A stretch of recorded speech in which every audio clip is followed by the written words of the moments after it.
Hello नमस्कार, स्वागत है आप सभी का। मेरा नाम है शेखर गुप्ता और आप देख रहे हैं फिजिक्स संकल्पना। और शुरू करने वाले हैं बच्चों आज क्लास 11th के चैप्टर नंबर 3 का वीडियो नंबर 4।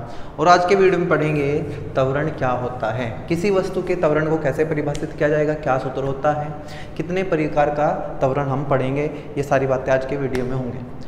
क्योंकि त्वरण पढ़ेंगे, त्वरण पढ़ने से पहले बच्चों आपको वेग अच्छे से आना चाहिए, जो कि हमने पिछले वीडियो में पढ़ा है। तो अगर आपको वेग नहीं पता है कि वेग क्या होता है, तो आपको वेग पता होना चाहिए, तभी ये वीडियो आपके समझ आएगा। तो चलिए शुरू करते हैं आज का वीडियो। और हेडिंग लगा लीजिए सब, त्वरण। त्वरण को बच्चों इंग्लिश में बोलते हैं एक्सेलरेशन, या कुछ लोग बोल देते हैं एक्सेलरेशन। आप कुछ ही बोले, लेकिन याद रखेंगे त्वरण एक्सेलरेशन या एक्सेलरेशन होता है। होता क्या है बच्चों त्वरण? पिछले वीडियो में बच्चों मैंने आपको बताया कि वेग क्या है। आप लोग वेग जानते भी होंगे, जब कोई वस्तु चलती है तो उसके पास वेग होता है। वेग होता है विस्थापन बटे समय। हम सूत्र पे नहीं जाएंगे, वेग के फील करने की बात कर रहा हूँ मैं कि वेग आपने देखा हो, आप गाड़ी चला रहे हैं तो आपकी गाड़ी में क्या है, वेग है। चाल अलग चीज़ है, वेग अलग चीज़ है। हम यहाँ सिर्फ वेग की बात करेंगे, ठीक है। तो अगर बच्चों किसी वस्तु का वेग बदल जाए, किसी वस्तु का वेग परिवर्तित हो जाए, तो हम कहते हैं कि उस वस्तु के पास त्वरण है। अगर किसी वस्तु का वेग बदल जाए, बढ़ जाए, घट जाए, जो भी हो जाए, बस बदल जाए, तो हम कहते हैं उस वस्तु के पास त्वरण है। तो त्वरण की परिभाषा एक बार लिख लेते हैं, फिर समझने की कोशिश करेंगे और अच्छे से। परिभाषा कहती है किसी वस्तु के वेग परिवर्तन की दर को, वेग परिवर्तन की दर को उस वस्तु का त्वरण कहते हैं। उस वस्तु का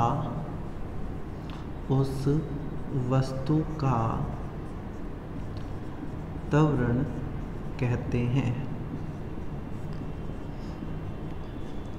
इसे ए से प्रदर्शित करते हैं बच्चों, स्मॉल ए से लिखते हैं। ए मतलब एक्सेलरेशन, ठीक है।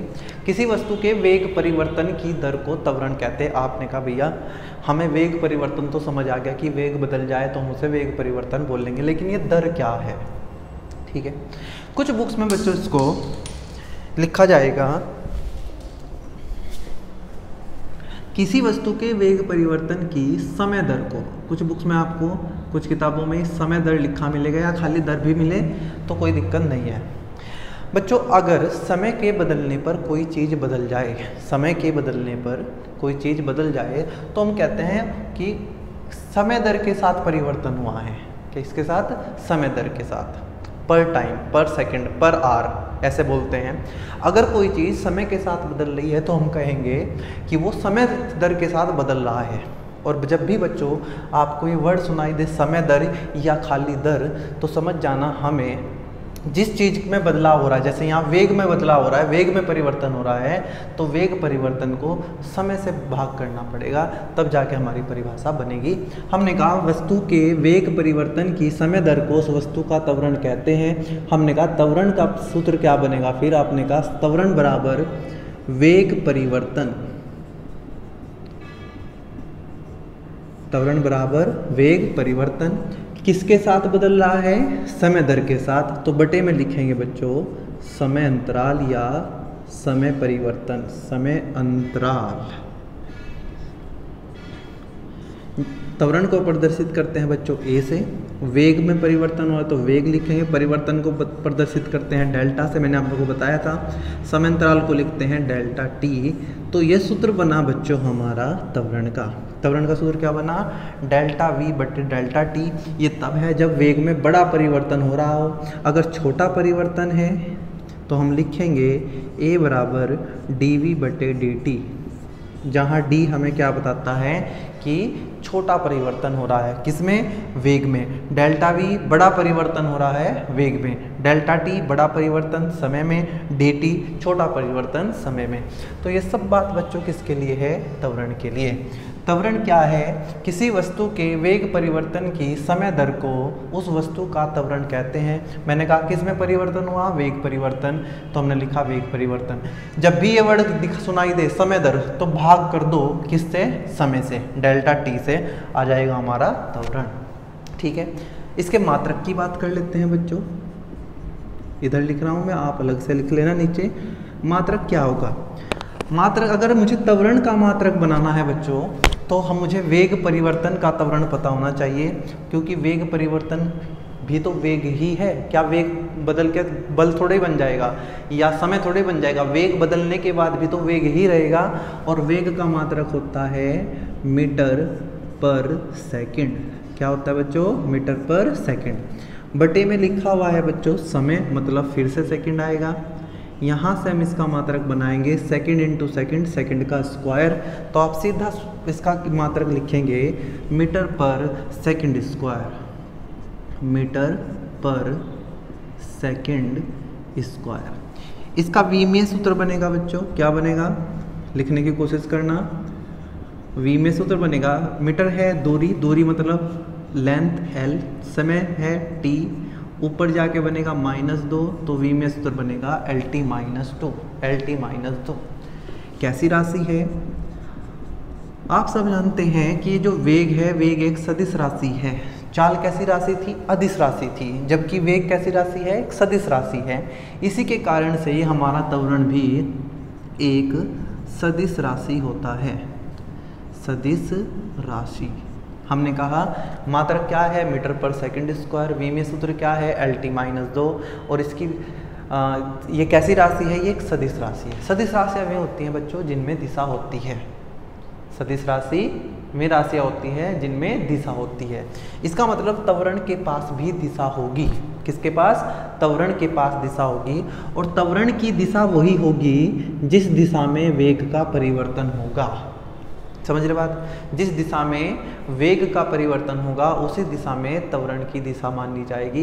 ये वेग परिवर्तन की दिशा क्या है, त्वरण की दिशा क्या है, ये जब मैं अभी हम इस वीडियो को पूरा करेंगे तो आप बिल्कुल समझ चुके होंगे कि दिशा क्या होती है। अभी बस आप इतना ध्यान रखेंगे कि त्वरण कब आता है किसी वस्तु के पास? जब उस वस्तु का वेग परिवर्तन होता है समय के साथ। समय बदलने के साथ वस्तु का अगर वेग बदल जाए तो हम कहेंगे कि वस्तु के पास त्वरण है। इसलिए हमने कहा किसी वस्तु के वेग परिवर्तन की समय दर को उस वस्तु का त्वरण कहते हैं। इसे ए से प्रदर्शित करते हैं। इसका सूत्र बनता है वेग परिवर्तन बटे वेग बटे समय अंतराल। मात्रक इसका होता है मीटर पर सेकंड स्क्वायर। वी में सूत्र होता है LT -2 और ये एक सदिश राशि है। ये सूत्र दोबारा एक बार फिर से बताए जाएंगे। अगर अभी समझ आएगा ठीक है, नहीं तो आगे हम अभी इसी वीडियो में हम करने वाले हैं। बात करते हैं बच्चों, आपने मुझे कहा कि हमें समझ आ गया, परिभाषा हमें समझ आ गई, लेकिन ये वेग परिवर्तन होता कैसे है? तो इसके लिए आपको वेग के बारे में थोड़ी सी जानकारी होनी चाहिए। नहीं है तो मैं अभी आपको बता रहा हूँ कि हमने पढ़ा था बच्चों कि वेग एक सदिश राशि है। वेग एक सदिश राशि है। वेग क्या होता है? विस्थापन बटे समय। लेकिन मुझे उसके मात्रक से, अभी सूत्र से मतलब नहीं है, मुझे मतलब है कि वेग एक सदिश राशि है। और बच्चों जो सदिश राशि होती है उनमें परिमाण के साथ साथ दिशा भी होती है। परिमाण और दिशा दोनों होती हैं। इसका मतलब चाल के पास वेग के पास, वेग एक सदिश राशि है तो वेग के पास भी परिमाण होगा और दिशा होगी। वेग कैसी राशि है? सदिश राशि। और सदिश राशियों के पास परिमाण और दिशा दोनों चीज होती है, इसलिए वेग के पास भी परिमाण होगा और वेग के पास भी दिशा होगी। अब समझने की कोशिश करते हैं। आपने अपनी बाइक उठाई, अपनी साइकिल उठाई, जो भी आपके पास है, आपने चलना शुरू कर दिया। आपने कहा कि मैं 10 मीटर पर सेकंड की चाल से चल रहा हूँ, या 5 मीटर पर सेकंड की चाल से चल रहा हूँ, या 30 किलोमीटर प्रति घंटा की चाल से चल रहा हूँ। जो भी आप चल रहे हैं, आपने कहा मैं चल रहा हूँ। तो बच्चों ये जो आप बोले 5 मीटर पर सेकंड, 10 मीटर पर सेकंड, इसको चाल बोलते हैं। क्या बोलते हैं? चाल। वेग के परिमाण को ही चाल कह सकते हैं। देखो हमने पिछली वीडियो में वेग और चाल को अलग अलग पढ़ा। चाल एक अदिश राशि थी, वेग एक सदिश राशि थी क्या है?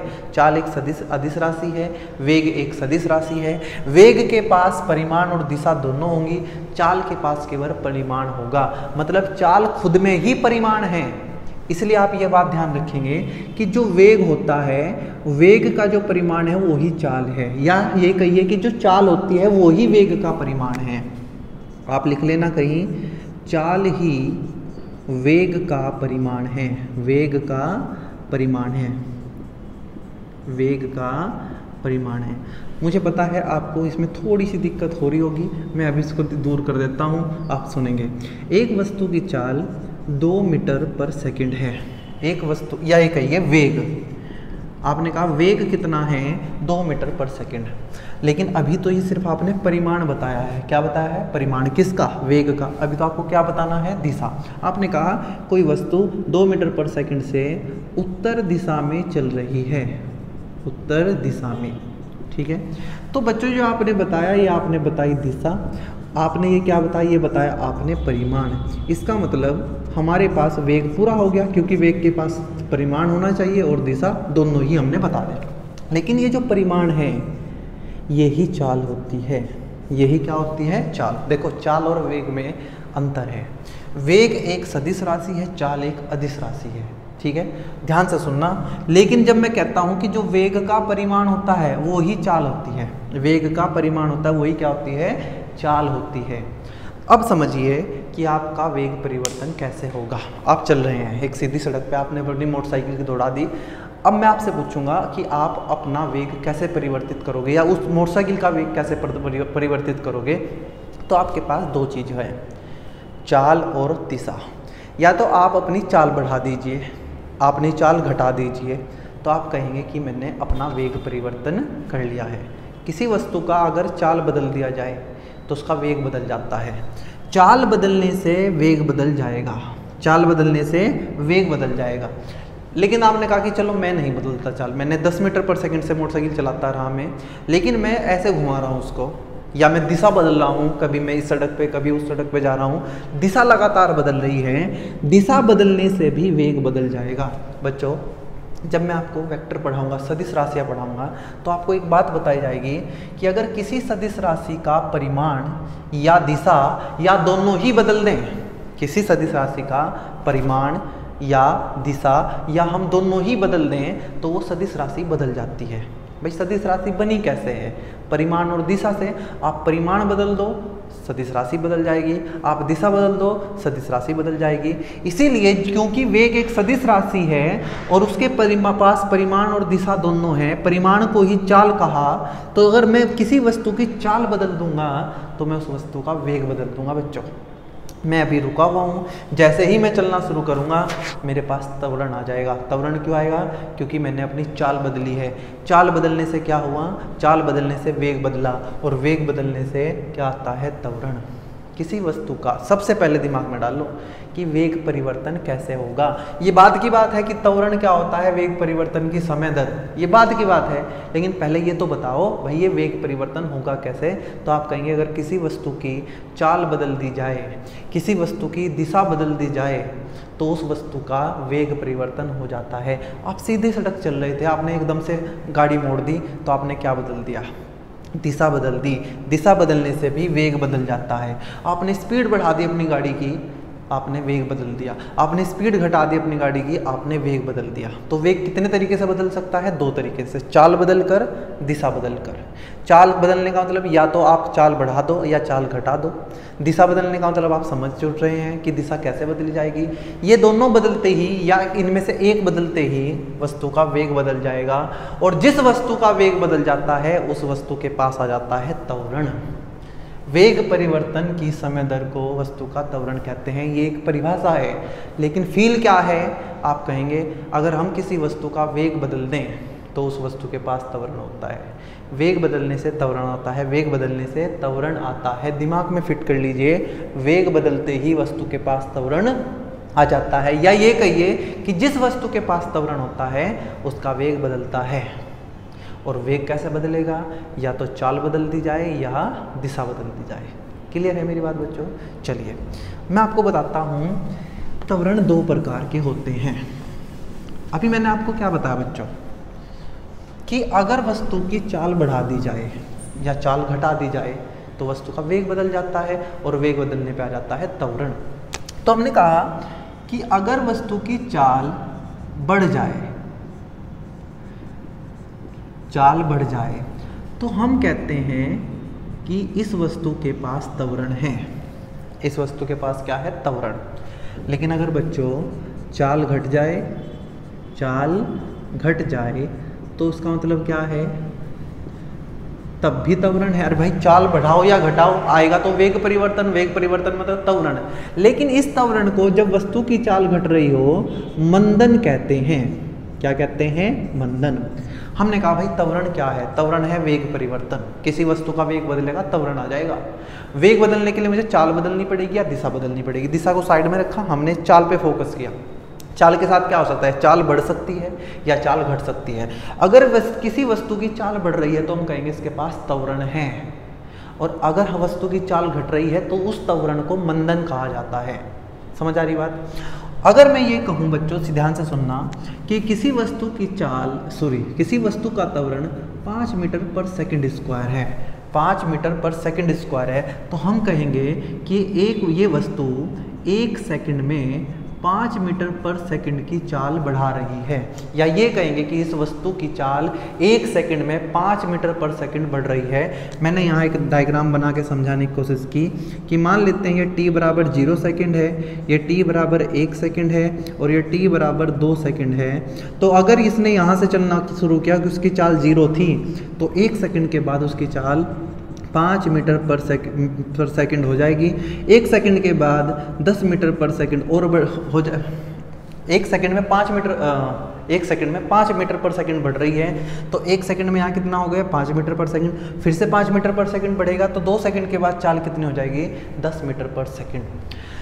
लेकिन अगर मैं कहूँ कि किसी वस्तु का त्वरण -5 मीटर पर सेकंड स्क्वायर है, तो इसका मतलब उस वस्तु की चाल घट रही है।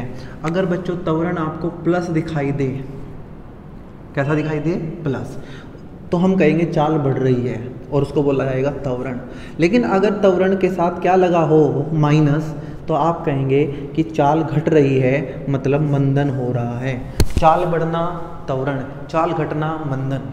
प्लस त्वरण का मतलब चाल बढ़ रही है, माइनस त्वरण का मतलब चाल घट रही है। लेकिन ये तब बात ध्यान रखेंगे जब हम केवल त्वरण के परिमाण की बात करेंगे। आप कहोगे भैया ये क्या परिमाण, दिशा क्या है? ये आपको पढ़ना पड़ेगा। त्वरण एक सदिश राशि है और सदिश राशियों के पास परिमाण और साथ में दिशा होती है बच्चों। अगर दिशा को छोड़ दिया जाए तो खाली बचता है परिमाण, और मैं अभी उसी परिमाण की बात कर रहा हूँ कि अगर किसी त्वरण का परिमाण, ध्यान से सुनना क्या बोल रहा हूँ, अगर किसी त्वरण का परिमाण प्लस है तो उस वस्तु की चाल बढ़ रही है।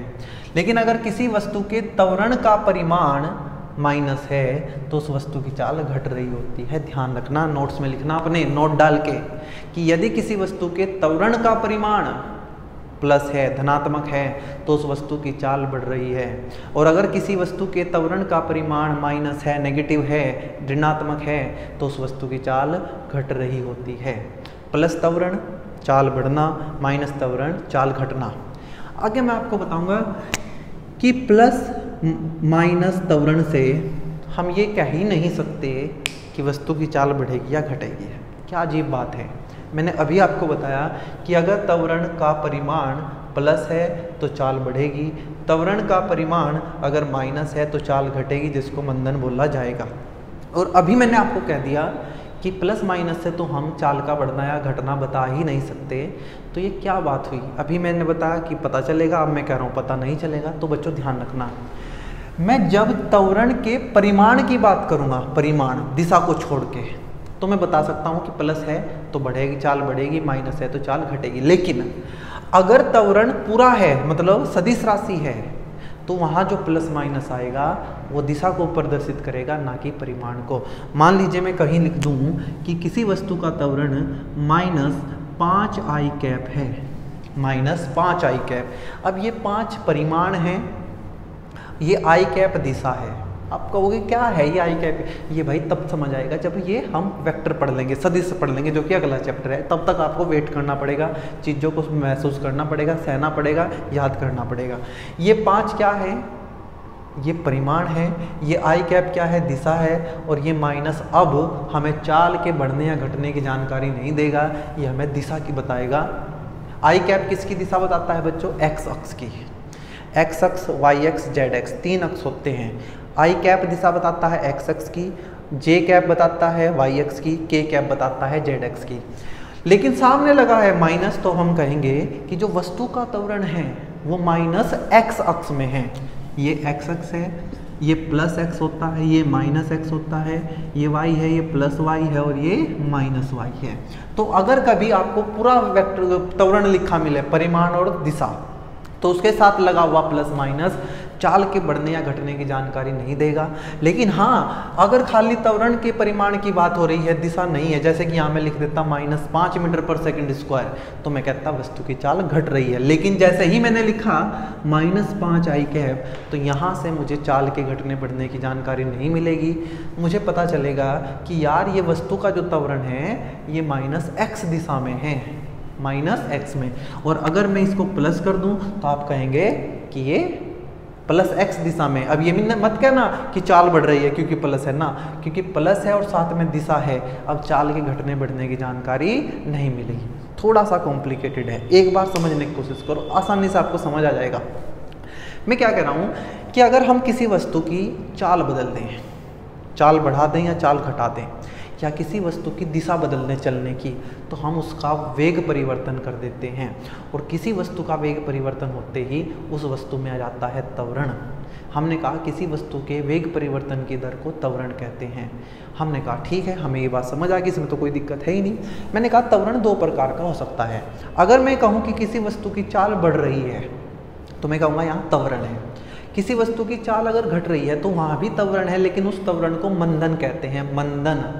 ठीक है, चाल के बढ़ने से त्वरण, चाल के घटने से मंदन। ठीक है, अब मैंने कहा कि अगर मैं ये कहूँ किसी वस्तु का त्वरण प्लस है या किसी वस्तु का त्वरण माइनस है, तो ये प्लस माइनस हमें क्या बताता है? उसके लिए आपको 2 बातों का ध्यान रखना पड़ेगा।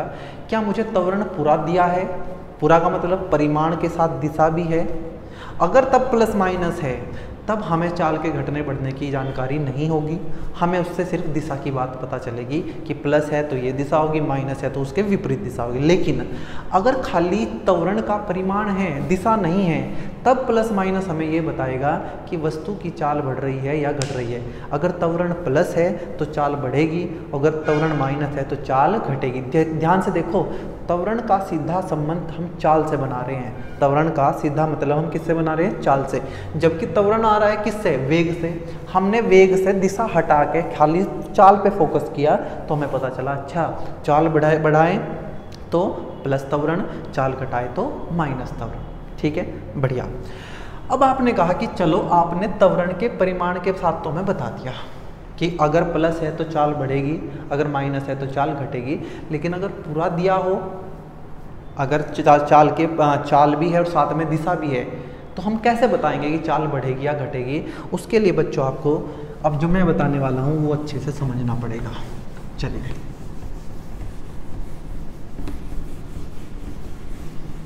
मुझे एक बार फिर से बता दो आप जल्दी से, इतना मैं बोर्ड साफ कर रहा हूँ कि अगर किसी वस्तु की चाल बढ़ेगी तो त्वरण प्लस होगा, किसी वस्तु की चाल अगर घटेगी तो त्वरण माइनस होगा। ये मैं त्वरण के परिमाण की बात कर रहा हूँ, दिशा की बात नहीं कर रहा हूँ। ठीक है, लेकिन अगर बच्चों दिशा भी दी है और परिमाण भी दिया है, तब क्या प्लस माइनस देख के हम चाल के बढ़ने घटने की बात बता सकते हैं? नहीं बता सकते। जैसे कि मैं कहूँ कि वस्तु का त्वरण है 5 मीटर पर सेकेंड, त्वरण है ये, त्वरण 5 मीटर पर सेकेंड स्क्वायर, सॉरी, और दूसरी वस्तु का त्वरण है -5 मीटर पर सेकेंड स्क्वायर। तो मैंने आपसे पूछा कि मुझे बता दो कि बताओ चाल घट रही है या बढ़ रही है? आपने कहा भैया यहाँ प्लस है, त्वरण प्लस है तो चाल बढ़ेगी और 1 सेकंड में 5 मीटर पर सेकंड की चाल बढ़ जाएगी। यहाँ माइनस है तो चाल घटेगी, 1 सेकंड में चाल 5 मीटर पर सेकंड घट जाएगी, पर सेकंड चाल की बात कर रहा हूँ।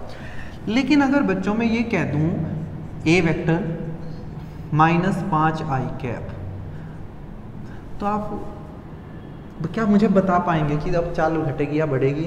आपने कहा या नहीं, अब मैं नहीं बता सकता क्योंकि अब ये पूरा त्वरण दिया है। पूरा त्वरण मतलब परिमाण और दिशा दोनों, यहाँ केवल परिमाण था, यहाँ लिख देता हूँ मीटर पर सेकंड स्क्वायर। इसको मात्रक बोलते हैं बच्चों, इसको परिमाण बोलते हैं, और ये है दिशा। अब ये माइनस ये नहीं बताएगा कि चाल घट रही है। अब ये मुझे ये बताएगा कि ये जो त्वरण है ये माइनस एक्स अक्ष में है, माइनस एक्स अक्ष में। आपने मुझसे पूछा, इतनी बात हमें समझ आ गई। अब हमें यहाँ बता दो कि कैसे पता चलेगा कि त्वरण चाल घट रही है या बढ़ रही है। यहाँ तो हमें पता चल गया प्लस है तो चाल बढ़ रही है, माइनस है तो चाल घट रही है, लेकिन यहाँ से कैसे पता चलेगा? तो मैंने कहा यहाँ अपने नोट्स में लिखना कि अगर त्वरण तथा वेग एक ही दिशा में है, एक ही दिशा में है, तो वस्तु की चाल बढ़ेगी, बढ़ती है, ऐसे लिख देंगे। क्या बोला मैंने कि अगर त्वरण तथा वेग एक ही दिशा में है तो वस्तु की चाल बढ़ती है। त्वरण तथा वेग विपरीत दिशा में है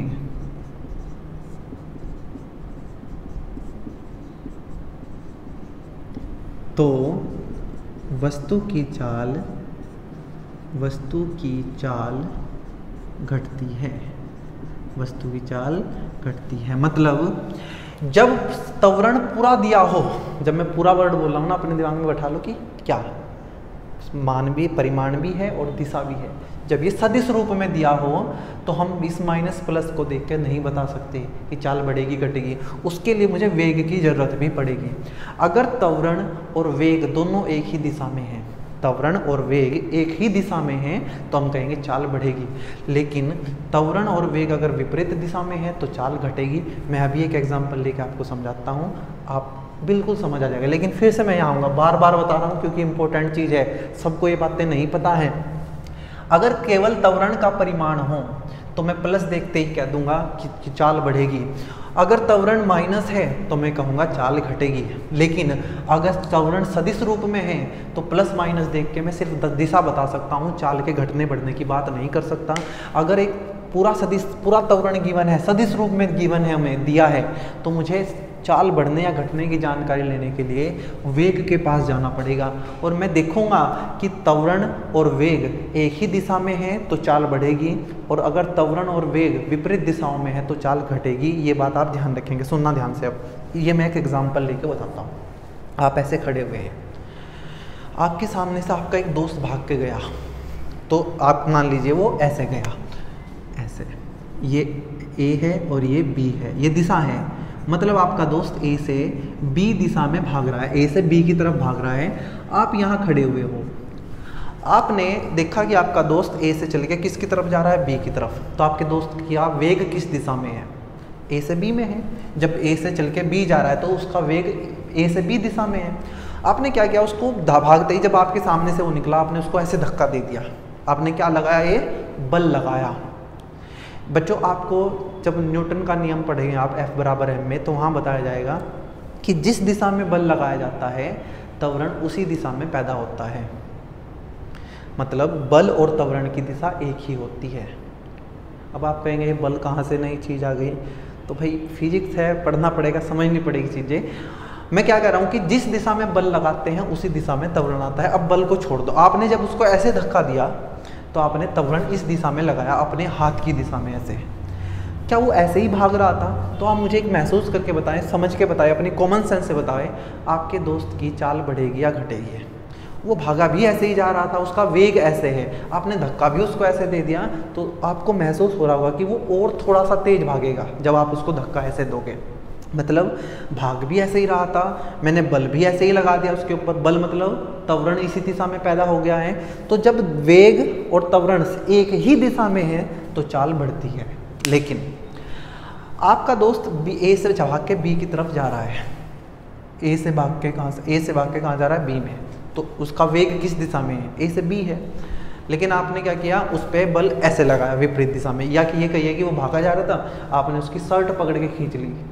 जैसे ही आपने शर्ट पीछे की तरफ खींची तो बल आपने पीछे की तरफ लगाया, और जिस दिशा में बल लगाते हैं त्वरण उसी दिशा में होता है। तो आपने त्वरण किस दिशा में लगाया, पीछे की तरफ। पीछे की तरफ मतलब बी से ए की तरफ। तो आप कहेंगे कि वेग था ए से बी, त्वरण हुआ B से A। अब आप मुझे महसूस करके बताओ कि जब आप अपने दोस्त की शर्ट पकड़ के खींच लोगे तो वो तेज भागेगा, उसकी रफ्तार कम हो जाएगी, उसकी चाल कम हो जाएगी, तो आपकी चाल कम हो जाएगी जब हमने उसको खींच लिया। इसलिए मैं कह रहा हूँ कि जब त्वरण और वेग विपरीत दिशा में होते हैं तो वस्तु की चाल घट जाती है। क्या आपको त्वरण समझ आ रहा है? त्वरण समझ आने के लिए आपको सदिशों की जानकारी होनी चाहिए, जो हमने पढ़ी हैं चीज़ें थोड़ी बहुत, वरना अगले चैप्टर में हम सदिश पढ़ेंगे। मैं तो ये कहता हूँ कि जितनी चीज़ें हम यहाँ पढ़ रहे हैं वो कोई मुश्किल नहीं है, इतनी तो हमें समझ आती है। यही तो चीज़ें मैं नहीं वहाँ बताऊँगा, बस ये है कि वहाँ सिर्फ हम सदिश पढ़ेंगे। यहाँ बीच बीच में सदिश कूद रहा है तो यहाँ बीच में बताना पड़ रहा है। अब मुझे बताओ, वेग सदिश राशि है या अदिश राशि? आपने कहा वेग सदिश राशि है। वेग के पास परिमाण होता है और दिशा होती है। वेग के परिमाण को ही चाल कहते हैं या चाल को ही वेग का परिमाण कह देते हैं। अगर मैं किसी वस्तु की चाल बदल दूं तो उसका वेग बदल जाएगा, अगर मैं दिशा बदल दूं तब भी वेग बदल जाएगा। इसका मतलब वेग बदल गया है, किसके बदलने से? चाल के और दिशा के। और आप सब जानते हैं, अभी पढ़ा है कि वेग का बदलना ही क्या होता है? त्वरण। किसी वस्तु का वेग बदल जाएगा तो वस्तु के पास त्वरण आ जाएगा।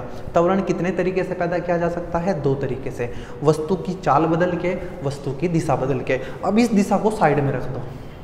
अब हमने कहा चाल की बात करते हैं। अगर किसी वस्तु की चाल बढ़ा दी तो हम कहेंगे त्वरण प्लस होगा। अगर हमने वस्तु की चाल घटा दी तो हम बोलेंगे वस्तु का त्वरण माइनस होगा। और माइनस त्वरण को, ऋणात्मक त्वरण को मंदन कहते हैं। बेटा मैं सारी चीज़ें लिख के नहीं बताता हूँ, आप खुद से लिख लिया करो नोट्स में सुन के, या वीडियो को वापस देख लिया करो और चीज़ों को जरूर लिखें। ऋणात्मक त्वरण को मंदन कहते हैं, धनात्मक त्वरण को त्वरण कहते हैं। धनात्मक त्वरण का मतलब अगर वो केवल परिमाण की बात हो रही है तो हम कहेंगे चाल बढ़ रही है।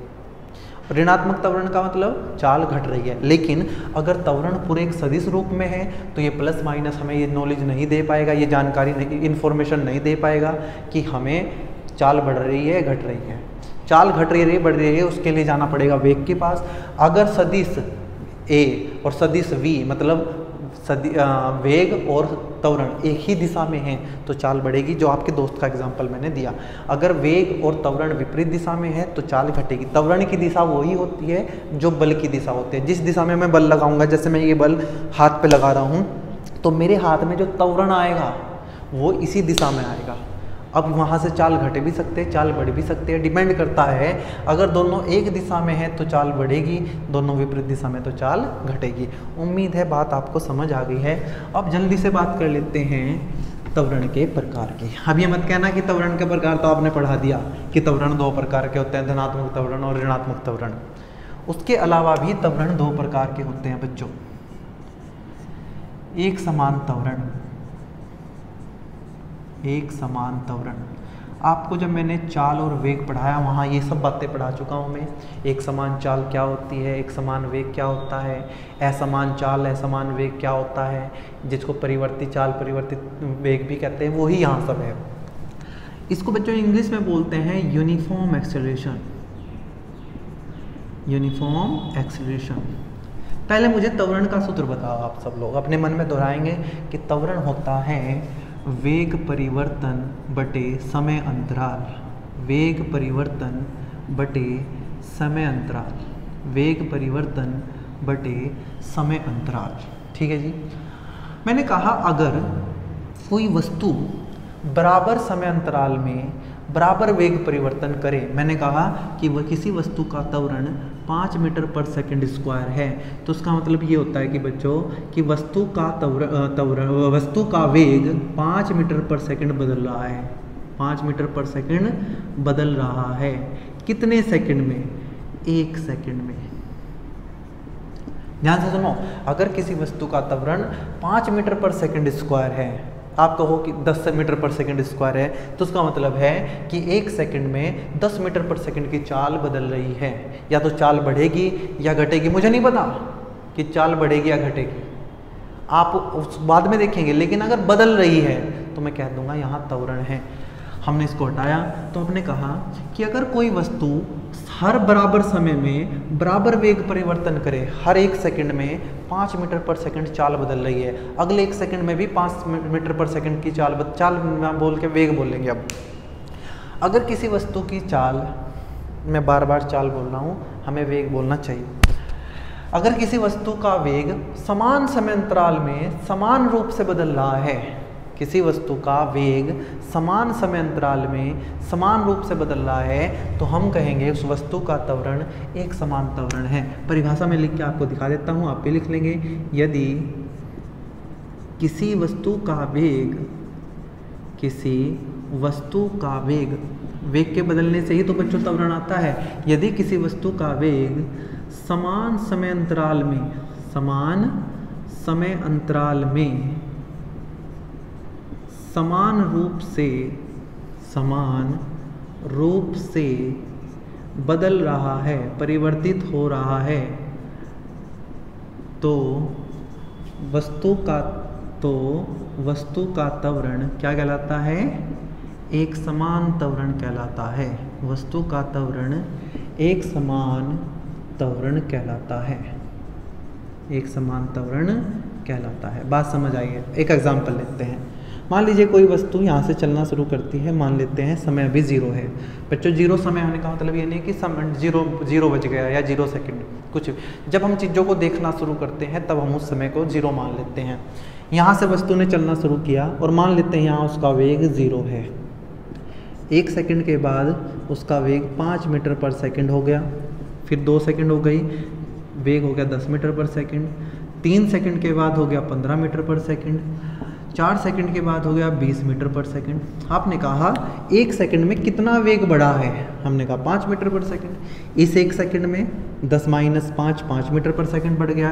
यहाँ 10 से 15 हुआ तो यहाँ भी 5 बदल गया है 1 सेकंड में। 15 से 20 हुआ तब भी 5 बढ़ गया है 1 सेकंड में। हर 1 सेकंड में कितना वेग बढ़ा? 5 मीटर पर सेकंड, 5 मीटर पर सेकंड, 5 मीटर पर सेकंड, 5 मीटर पर सेकंड। समान समय अंतराल 1 सेकंड, 1 सेकंड, 1 सेकंड, समान वेग से वेग बदल रहा है 5 मीटर पर सेकंड, 5 मीटर पर सेकंड, 5 मीटर पर सेकंड, 5 मीटर पर सेकंड। तब हम कहेंगे कि वस्तु का त्वरण एक समान त्वरण है। यदि किसी वस्तु का वेग समान समय अंतराल में समान रूप से बदल रहा है तो वस्तु का त्वरण एक समान त्वरण कहलाता है। दूसरी परिभाषा पे आ जाते हैं बच्चों, असमान त्वरण, जिसको बोलते हैं नॉन यूनिफॉर्म एक्सेलरेशन। इसी का दूसरा नाम होता है बच्चों परिवर्ती त्वरण। परिवर्ती त्वरण, जिसको इंग्लिश में बोलते हैं वेरिएबल एक्सेलरेशन। वेरिएबल एक्सेलरेशन, परिवर्ती मतलब बदलना। क्या बदलना? त्वरण। असमान जो बराबर नहीं है। अगर किसी वस्तु का यहाँ से एग्जाम्पल लेते हैं, t बराबर 0 पे वेग 0 है, 1 सेकंड के बाद 5 मीटर पर सेकंड हो गया, 2 सेकंड के बाद 12 मीटर पर सेकंड हो गया, 3 सेकंड के बाद 20 मीटर पर सेकंड हो गया और 4 सेकंड के बाद 30 मीटर पर सेकंड हो गया। तो मैं आपसे पूछा कि बताओ यहाँ 1 सेकंड में कितना वेग बदला? आपने कहा 5 मीटर पर सेकंड बढ़ गया है। मैंने कहा इस 1 सेकंड में आप कहेंगे 5 से 12 हुआ तो 7 बढ़ गया है। घट भी सकता है, हमेशा बढ़े ऐसा जरूरी नहीं, बस समझाने की बात है। यहाँ 8 बढ़ा है, यहाँ 10 बढ़ा है। हर 1 सेकंड में वेग अलग अलग रूप से बदल रहा है। यहाँ कुछ बदला 5, यहाँ बदला 7, यहाँ बदला 8, यहाँ बदला 10। तो हम कहेंगे यदि किसी वस्तु का वेग समान समय अंतराल में असमान रूप से बदल रहा है तो वस्तु का त्वरण असमान त्वरण या परिवर्ती त्वरण कहलाता है। समय बराबर होगा लेकिन वेग अलग अलग रूप से बदलेगा तो हम कहेंगे असमान त्वरण। बराबर रूप से बदलेगा तो एक समान त्वरण, अलग अलग रूप से बदलेगा तो असमान त्वरण। बात कर लेते हैं, इसके भी आगे 2 प्रकार होते हैं। जिन्होंने पिछला वीडियो अच्छे से किया होगा उनको ये समझ आ रही होंगी सब चीज़ें कि हम ये पढ़ के आ रहे हैं।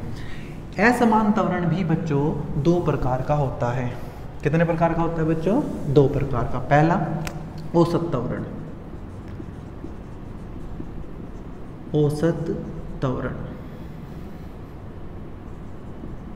आपने कहा ये औसत त्वरण इंग्लिश में बोलते हैं एवरेज एक्सेलरेशन। क्या बोलते हैं? Average acceleration. औसत त्वरण ये होता है बच्चों, अगर हम किसी एक समय अंतराल को देख रहे हैं और हमने लिखा और उसमें अलग अलग रूप से त्वरण बदला, तो अगर हम कुल वेग परिवर्तन देखें, क्या कुल वेग परिवर्तन बटे कुल समय अंतराल, कुल समय अंतराल। ये है किसका फॉर्मूला, औसत त्वरण का। औसत त्वरण को लिखते हैं ए, औसत के लिए हम पैरों में लिख देते हैं एवरेज, ऐसे अलग अलग बुक में अलग, कुछ कई जगह आपको ऐसे लिखा मिलेगा, कई जगह आपको ऐसा लिखा मिलेगा।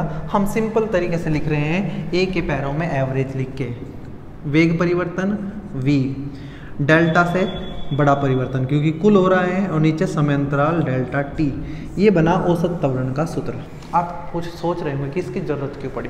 अभी मैंने बच्चा आपको एक एग्जाम्पल दिया था कि जब किसी कार ने चलना शुरू किया तो उसका वेग 0 था, 1 सेकंड पर उसका वेग हो गया है 5 मीटर पर सेकंड, 2 सेकंड पे हो गया है 12 मीटर पर सेकंड, 3 सेकंड पे हो गया है 20 मीटर पर सेकंड, और 4 सेकंड पे हो गया है बच्चों 30 मीटर पर सेकंड। अब आप ये देखो, यहाँ वेग बदला है 1 सेकंड में 5 मीटर पर सेकंड, तो यहाँ का त्वरण तो कितना हो गया 5 मीटर पर सेकंड स्क्वायर। यहाँ बदला है 7 मीटर पर सेकंड, तो यहाँ का त्वरण कितना हो जाएगा 7 मीटर पर सेकंड स्क्वायर। यहाँ 1 सेकंड में कितना वेग बदला है 8 मीटर पर सेकंड, तो यहाँ का त्वरण हो जाएगा 8 मीटर पर सेकंड स्क्वायर। यहाँ 1 सेकंड में बदला है 10 मीटर पर सेकंड, तो हम कहेंगे यहाँ का त्वरण है 10 मीटर पर सेकंड स्क्वायर। आप देख रहे हो कि अलग अलग जगह त्वरण अलग अलग है, लेकिन मुझे अगर एक ही त्वरण बताना हो कि यहाँ से यहाँ तक कितना त्वरण है, तो मैं निकाल लूँगा औसत त्वरण, और उसके लिए मैं कुल वेग परिवर्तन निकाल के उसको कुल समय अंतराल से भाग कर दूंगा। मैं देखूंगा कितना परिवर्तन हुआ है वेग में, तो आप कहोगे पहले 0 था, अब कितना हो गया है 30, तो 30 का परिवर्तन आया है कितने में 4 सेकंड में, तो मैं इसको 4 से भाग कर दूंगा, तो यह आ जाएगा 7.5 मीटर पर सेकंड स्क्वायर। अगर मुझे एक बड़े समय अंतराल का कुल त्वरण निकालना है, औसत त्वरण निकालना है जिसमें त्वरण बदल रहा है, देखो यहाँ अलग है यहाँ अलग, अगर सब जगह बराबर त्वरण होता तो मैं फिर औसत निकालने की ज़रूरत नहीं, क्योंकि त्वरण यहाँ अलग है यहाँ अलग है, तब मुझे निकालना पड़ा है औसत त्वरण, और उसके लिए सूत्र लगेगा कुल वेग परिवर्तन बटे कुल समय अंतराल। ठीक है जी, आगे बढ़ते हैं। और दूसरा होता है बच्चों तात्क्षणिक त्वरण, इंस्टेंटेनियस तात्क्षणिक त्वरण, इंस्टेंटेनियस